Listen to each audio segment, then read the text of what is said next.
kutupa mwanao. Atuokoe tukushukuru Bwana. Mungu wetu kwa kutupa mwanao. Atuokoe. Watazamaji wangu, ninawasalimu katika jina la Yesu kuwa amjambo. Na ninawakaribisheni katika kipindi chetu cha Sikiza Neno ambalo linaendelea kila Alhamisi saa 2:30 wa usiku mpaka saa 3. Kwa majina ni mchungaji Pastor Philip Lagat ambaye nahudumu katika kanisa la The Good News Church of Africa, na ninasimamia kanisa ambalo liko Annex Pasuri, na pia nahudumu katika chuo cha Biblia cha Faith College of the Bible ambayo iko katika Saroyat. Na pia nashukuru Mungu kwa kipindi ambacho naendelesha katika sayari ya Alhamisi ya Kalenjin ambayo pia inaitwa Kasmaliot saa 11 ya jioni. Kwa hivyo ninakukaribisha ili tuendelee na mafundisho ya leo. Na kabla tujasoma neno, tutaomba. Baba, katika jina la Yesu ninakushukuru. Asante kwa nafasi nyingine ambayo umenipa ili niweze kuendelea katika kufundisha watu wako neno lako. Naomba uongozi wa Roho Mtakatifu na wasaidie pia waendelee kusikia neno ili neno liweze kuwabariki. Maana nimeomba katika jina la Yesu Kristo aliye Mwokozi wetu. Amen. Leo tutaangalia neno ambalo linapatikana katika Matendo ya Mitume. Tunafuatilia mada ya hali ya nyakati za mwisho. Na leo tutaangalia maonyo ya Paulo mtume ambaye inapatikana katika Matendo ya Mitume mlango wa 20 mstari wa 17, na tutaruka mstari wa 28 hadi 31.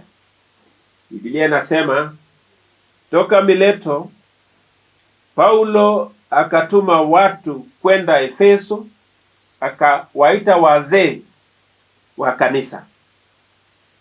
Na mstari wa 28 inaendelea kusema hivi. Alikuja kuambia nini? Jitunzeni nafsi zenu na lile kundi lote nalo ambalo Roho Mtakatifu amewaweka ninyi kuwa waangalizi ndani yake, mpate kulisha kanisa lake Mungu alilolinunua kwa damu yake mwenyewe. Najua mimi ya kuwa baada ya kuondoka kwangu, mbwa mwitu wakali wataingia kwenu, wasilihurumie kundi. Tena katika ninyi ama ndani yenu wenyewe watainuka watu wakisema mapotofu, wakafute hao wanafunzi waandamie wao. Kwa hiyo kesheni, mkikumbuka ya kwamba miaka 3 usiku na mchana sikuacha kumwonya kila mtu kwa majozi. Hali ya nyakati za mwisho. Tunaona honyo ya mtume Paulo kwa kanisa la Efeso. Wakati Paulo aliitwa na Bwana, aliendelea kumtumikia Bwana kwa nguvu zake zote. Hakuwahubiria watu tu juu ya wokovu, bali aliwafundisha na kuwaonya katika maandiko. Na katika somo letu tunamwona wakati alitaka kuondoka Efeso, aliwaita wazee wa kanisa. Aliwaita wazee wa kanisa kwa sababu hao wamepatiwa jukumu na Yesu kusimamia kundi lake. Na Paulo mwenyewe aliipenda hili kanisa kwa sababu yeye ndiye aliyeanzisha hili kanisa. Utasoma katika Matendo 19 mstari wa 8 hadi 10. Wakati alikuwa akiendelea na katika safari yake ya huduma katika Asia,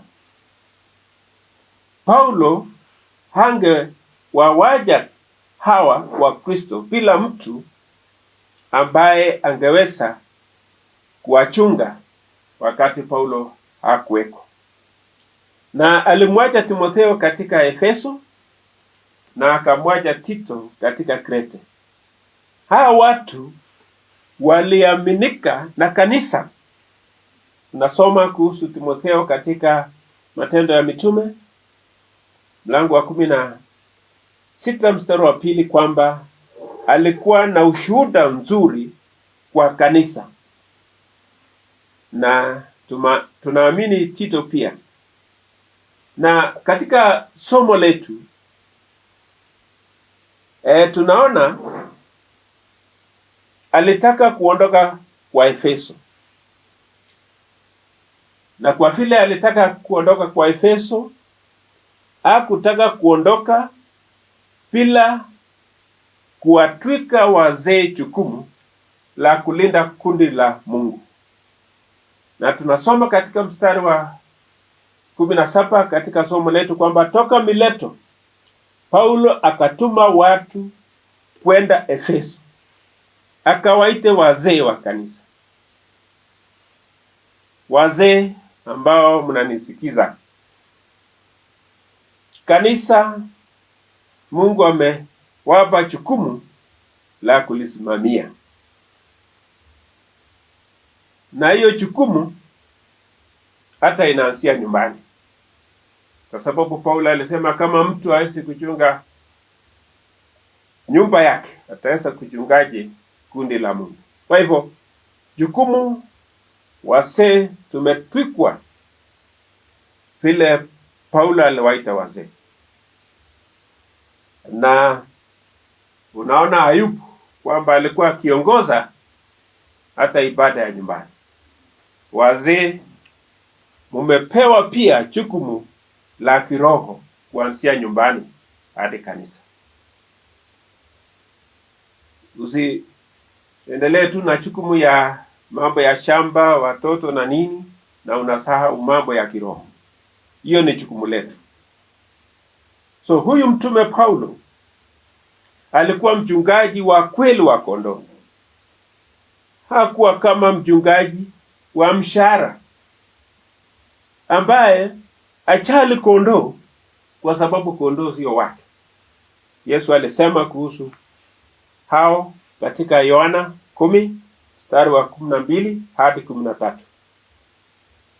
Tukiwa wachungaji walioitwa na Bwana, tufuate mfano wa huyu mtume Paulo. Tokea Mileto, Paulo akatuma watu kwenda Efeso, akawaita wazee wa kanisa. Aliwaita wazee wa kanisa. Walipoitwa, hao wazee walikuja. Hii ni kuonyesha kwamba walikuwa wakimtii Paulo, vile neno linatuhimiza kwamba katika Waebrania 13 mstari wa 17 kwamba watini wenye kuwaongoza na kuwanyenyekea, maana wanakesha kwa ajili ya roho zenu, kama watu watakaotoa hesabu, ili kwamba wafanye hivyo kwa furaha wala si kwa kuugua, maana isingewafaa ninyi. Wazee wenye imani ya kweli wanatii wachungaji walioitwa wanafanya kazi pamoja ya Mungu kwa uaminifu. Hawa wasee wa Efeso walikuja na Paulo akawaambia mambo muhimu kuhusu kulinda kundi la Mungu. Na jambo la kwanza ambaye aliwapa jukumu ni kwamba kwanza wajitunze. Jitunzeni nafsi zenu. Alitaka waanzie wao wenyewe, wajitunze nafsi zao kwanza. Kwa nini wajitunze? Mtu mwenye kutunza roho za watu lazima ajitunze kwanza. Hii ni kwa maana wanakesha kwa ajili ya roho za watu, na siku moja watatoa hesabu. Kama mchungaji au mzee ujitunzi, uwezi tunza kundi la Mungu, kwa sababu kwanza unashindwa kujitunza. Na kujitunza inafikia sehemu nyingi. Kujitunza asiingie katika dhambi yeyote ile. Kutunza watu wa nyumba yake. Na hii ni hitaji ya wale ambao wanataka kuwa maaskofu, wachungaji wa kanisa. Qualification, hitaji ni kwamba Timotheo wa kwanza mlango wa 3 kifungu cha 4 mpaka 5 inasema, mwenye kuisimamia nyumba yake vema, ajuae kutisha watoto katika utaifu. Yaani mtu asiyejua kusimamia nyumba yake mwenyewe atatunzaje kanisa la Mungu? Na katika Timotheo wa kwanza 4 mstari wa 16 Paulo anamwambia Timotheo, anasema jitunze nafsi yako na mafundisho yako. Kutunza nafsi yako na mafundisho. Dumu katika mambo hayo, maana kwa kufanya hivyo utajiokoa nafsi yako na wale ambao wanakusikia pia. Kazi ya kusimamia kundi ni kazi nzuri, lakini sio rahisi. Inahitaji uangalifu. Lazima tujue kujilinda kwanza. Tujichunge kwanza kabla hatujawachunga wengine. Paulo alimwambia Timotheo katika Timotheo wa pili mlango wa 4 kifungu cha 5, bali wewe uwe na kiasi katika mambo yote. Vumilia mabaya, fanya kazi ya mhubiri wa Injili, timiliza huduma yako. Alitaka wajitunze kwanza. Na ya pili, watunze lile kundi. Hilo ni jambo la pili. Katika somo letu narudia Matendo ya Mitume mlango wa 20 mstari wa 28. Jitunzeni nafsi zenu na lile kundi lote.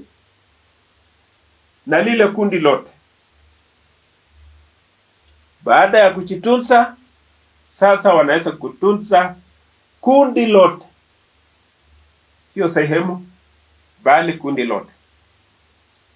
So baada ya kujitunza, sasa watunze kondoo na lile kundi lote. Na aliwaeleza hawa kundi ni nani. Anasema, ambalo Roho Mtakatifu amewaweka ninyi kuwa waangalizi ndani yake. Hao kondoo ni wale Roho amewaweka kuwa waangalizi ndani yake. Hili kundi ni kanisa la Mungu. Kanisa la Mungu aliyenunua kwa damu yake mwenyewe. Kristo alisema katika Yohana 10 mstari wa 11, kwanza, mimi ndimi mchungaji mwema. Mchungaji mwema hutoa uhai wake kwa ajili ya kondoo. Yeye aliutoa uhai wake kwa sababu ya kondoo. Kwa hivyo kondoo ni wake, sio wetu. Kanisa la Kristo sio ya mtu, ni ya Kristo, kwa sababu alinunua kwa damu yake mwenyewe. Mtu mmoja alisema, ukitaka kuanzisha kanisa yako, wewe uende uteswe, ufe, uzikwe, siku ya 3 ufufuke, alafu unaweza kuanza kanisa yako. Utaita sasa yako. Kanisa ni la Kristo, sio ya mtu. Na ni kwa nini hao kundi wanahitaji watunzwe? Ni kwa sababu kuna mbwa mwitu wakali. Biblia inaendelea kusema, ambalo Roho Mtakatifu amewaweka ninyi kuwa waangalizi ndani yake, mpate kulisha kanisa lake Mungu alilolinunua kwa damu yake mwenyewe. Najua mimi ya kuwa baada ya kuondoka kwangu, mbwa mwitu wakali wataingia kwenu, wasilihurumie kundi. Tena katika ndani yenu wenyewe watainuka watu wakisema mapotofu, wawafute hao wanafunzi waandamie nao. Kwa nini hao kundi wanahitajika kutunzwa? Ni kwa sababu kuna mbwa mwitu wakali. Ni kama hao mbwa mwitu walikuwa wakimgoja Paulo kuondoka, na ili waweze kukuja. Walijua kwamba hawangeweza kuwaweza Wakristo wakati Paulo alikuwa. Na katika Korinto kuna walimu wa uongo ambao walimpinga Paulo na kusema yeye sio mtume wa Kristo. Alitaka kuwatenganisha Paulo, mchungaji wa kweli aliyeitwa na Mungu, na Wakristo wa Korinto ambalo ni kanisa alianzisha. Bado walimu wa uongo wanafanya hivi hata leo. Wanawatenga kanisa na wachungaji wa kweli walioitwa na Mungu na kuwaongoza wafuate wao. Wanadanganya. Kwa hivyo jambo lingine ambayo tunaona ni kwamba aliwaambia ni nani aliyowaweka kuwa waangalizi. Nani aliyowaweka wawe waangalizi? Anatuambia kwamba ambalo Roho Mtakatifu amewaweka ninyi kuwa waangalizi ndani yake. Hawakujiweka, waliwekwa na Roho. Roho ndiye aliyowaweka. Sikia vile Paulo alisema kujihusu mwenyewe katika Timotheo wa kwanza 1:12, nami namshukuru Kristo Yesu Bwana wetu, aliyenitia nguvu, kwa sababu aliniona kuwa mwaminifu, akaniweka katika utumishi wake. Aliwekwa na Kristo katika utumishi, hakujiweka. Paulo hakujiweka. Hii kazi ukijiweka au ukiwekwa na mtu huwezi topoa.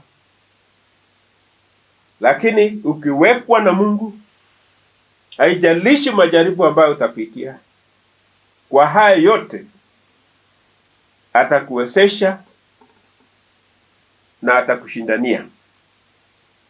Sikia vile Paulo alisema katika Timotheo wa pili mlango wa 3 mstari wa 11, na upendo na saburi, tena na hada sangu na mateso, mambo yaliyonipata katika Antiokia, katika Ikonio na katika Listra, kila namna ya hada niliyoistahimili, naye Bwana aliniokoa katika hayo yote.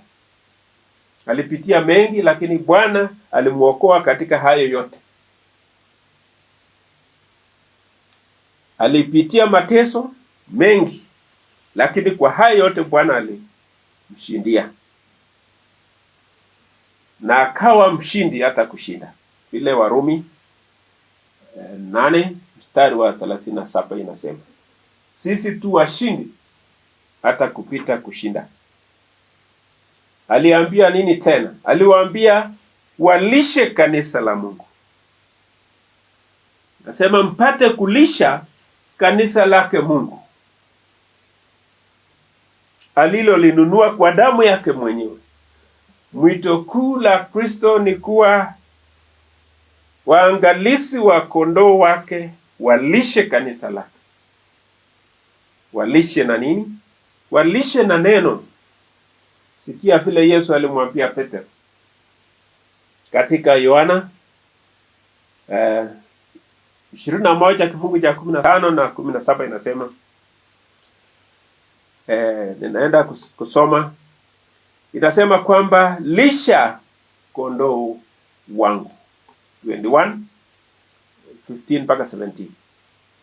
Kisomea, Petro aliambiwa mara 3, lisha kondoo wangu. Lisha kondoo wangu, lisha kondoo wangu. Kanisa ulishwa na neno, kwa sababu neno li hai, sio maneno yasiyo na uhai. Ndiposa manabii walikuwa nasema Bwana asema hivi, walikuwa nasema neno la Bwana. Hawakuwa wakisema tunasema.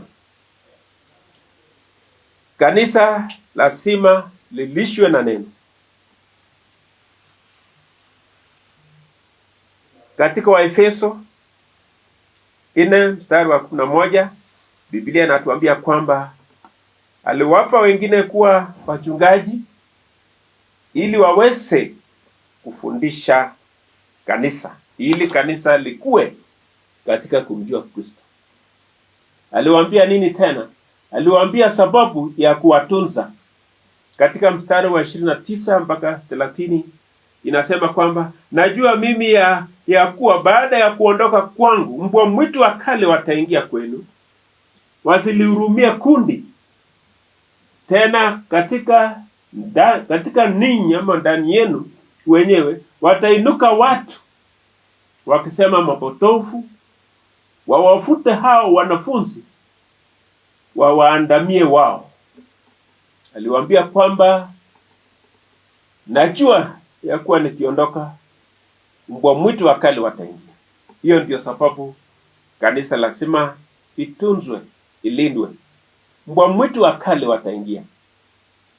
Na Paulo anawaonya hao wazee kuhusu mbwa mwitu vile Yesu alituonya katika Mathayo 7:15. Jihadharini na manabii wa uongo, watu wanaowajia wamevaa mavazi ya kondoo, walakini ndani yao ni mbwa mwitu.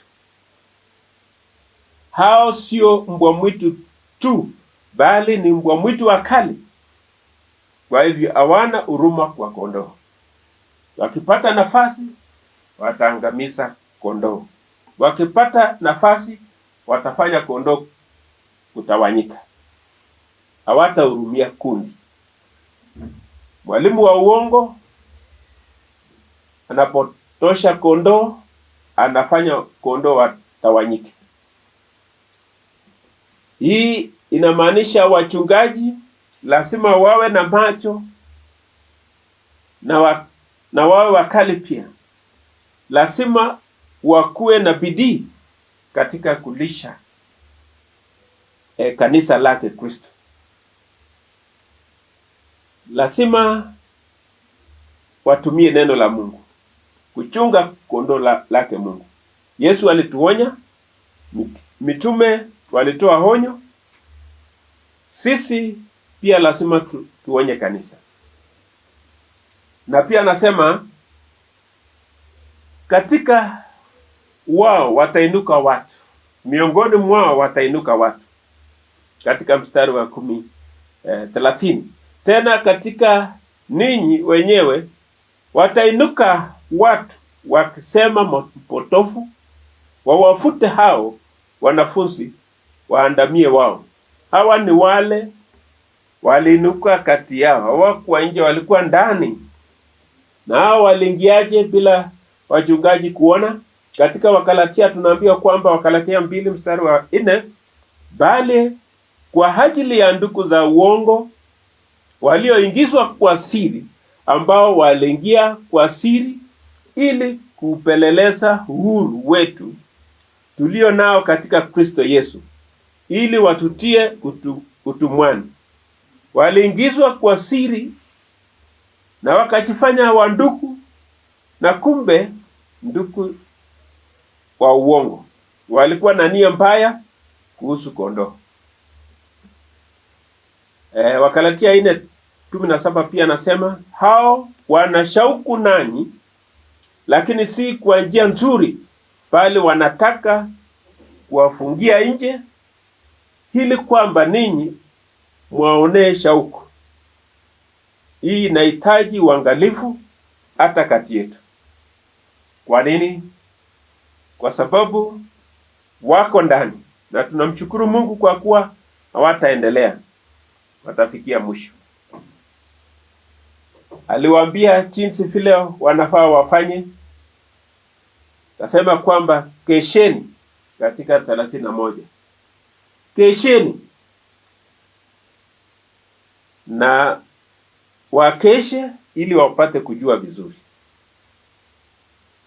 So tukeshe pia tukiwa wachungaji na kulinda kundi la Mungu.